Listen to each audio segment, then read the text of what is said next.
I'm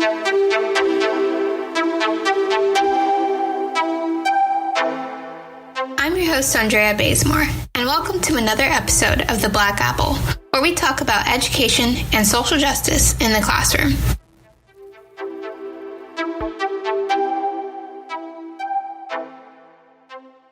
English language learners are a growing population in our classrooms today. And typically when we think of English language learners, we think of students who are Hispanic and speak Spanish. However, English language learners are any students whose first language is not English. And we stigmatize ELL learners and categorize them and label them as others.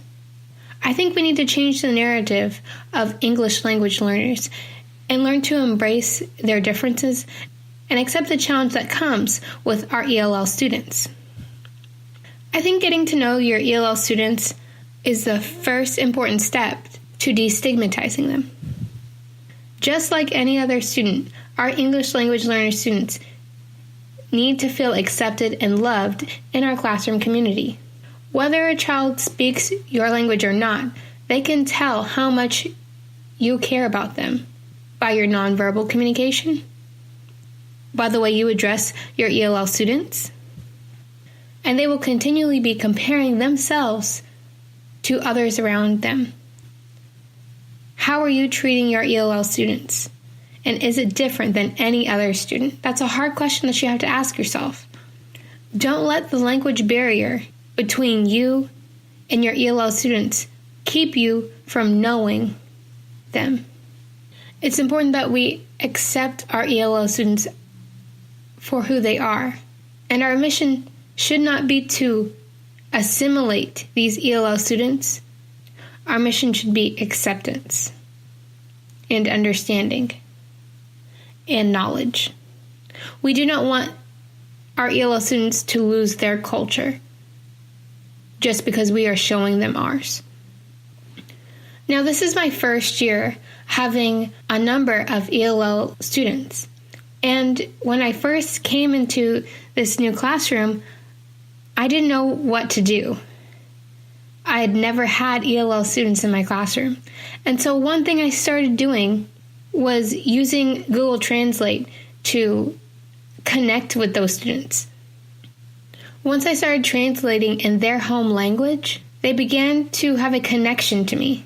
I have kindergartners, and they finally stopped crying when they came into class and felt like the classroom was a place where they could be accepted. Now, don't get me wrong. I want my ELL students to understand English because if they are in the school system, they're going to have to learn English. That is a part of the educational journey that they will be on. However, in that moment of saying something in their home language, whether or not I'm pronouncing it completely correctly, that attempt to communicate to them, to make them feel at home and to make them feel loved, went a long way.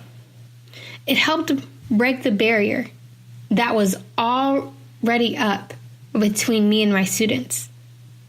It showed them that, yes, I am willing to go above and beyond and do anything possible to make sure that you have an educational environment where you are loved and you feel like there is a seat at the table for you. And so I went a step further.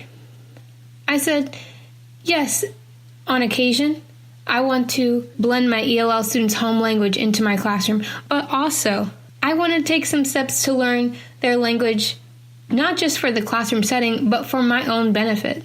So I started a lunchtime routine. Every Thursday, I was going to dedicate my lunch break to, yes, sitting and eating, but also learning a new language. So I download the Duolingo app on my school laptop, and that is now my ritual that I do. Because I not only want to communicate with my students, I want to be able to communicate with my parents too.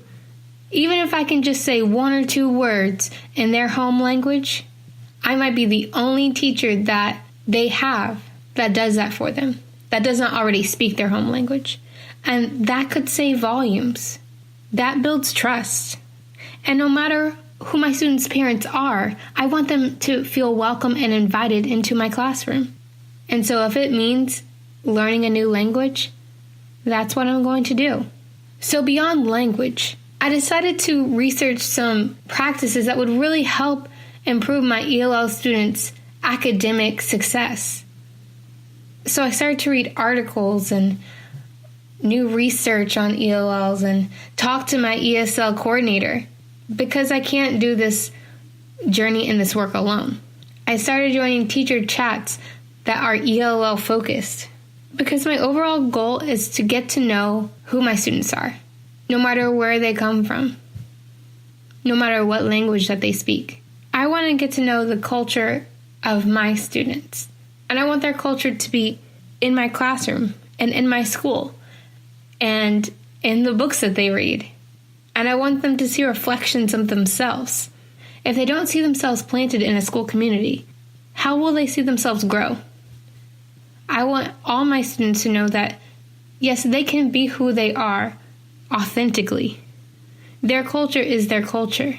And when I'm creating my classroom environment and my classroom community, I need to make sure that my ELL students know that the language of the classroom is a language that they can speak. Thanks. And remember, education is power, but knowledge is sweet.